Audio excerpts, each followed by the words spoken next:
everyone, and happy second official day of fall. I don't know about you, but I absolutely love this time of year.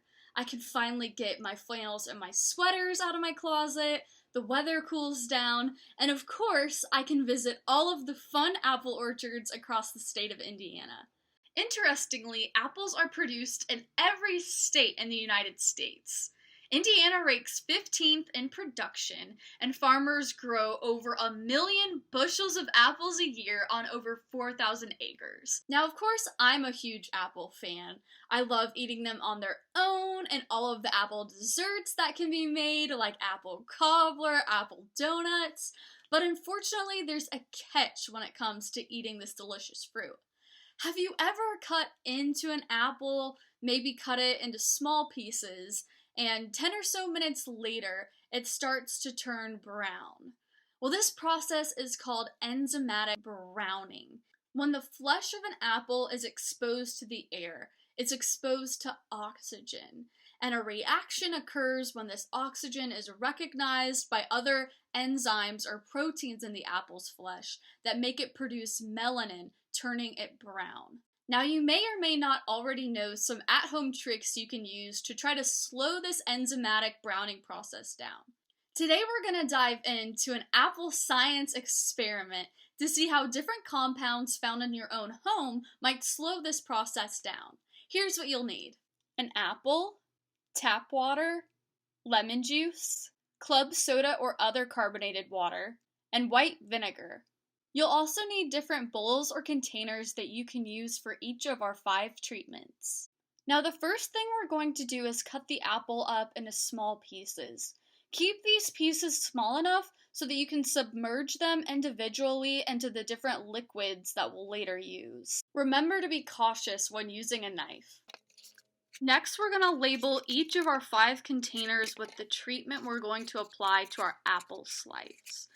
Now begin adding your treatments. Apply the lemon juice, tap water, club soda, and white vinegar to each of your apples in their individual containers. The enzymatic browning process happens very quickly, so make sure that you add your treatment to your apple slices as soon as each of the pieces has been cut. Here are what our results look like after being in their treatments for 15 minutes. The control looks like it had the most enzymatic browning, while the treatments actually don't look too bad. I would say from the looks of it, the lemon juice did the best, but the other treatments like club soda don't look too bad either. So what was it about these treatments that made our apples not as susceptible to browning? Well, actually, whenever we lower the pH of an apple's environment by adding something acidic like the lemon juice, it actually makes the enzyme that speeds up the browning reaction slow down. It's also believed that whenever we submerge an apple into a liquid, it's less accessible to oxygen and the traditional air environment like the control. Although this browning process can be slowed down by adding things in our kitchen to our apple slices, there's actually a way to avoid this altogether.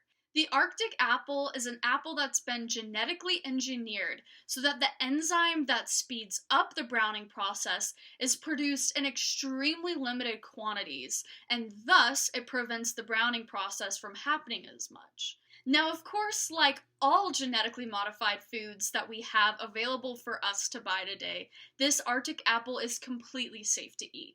To learn more about why GMOs are safe to eat or get more information on the Arctic apple, please visit my website in the description below. Thank you for tuning into today's episode.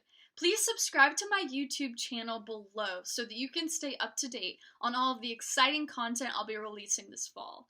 And of course, in the coming months, if you have any free time, please support your local Indiana farmers by going to an apple orchard and divulging in a sweet treat.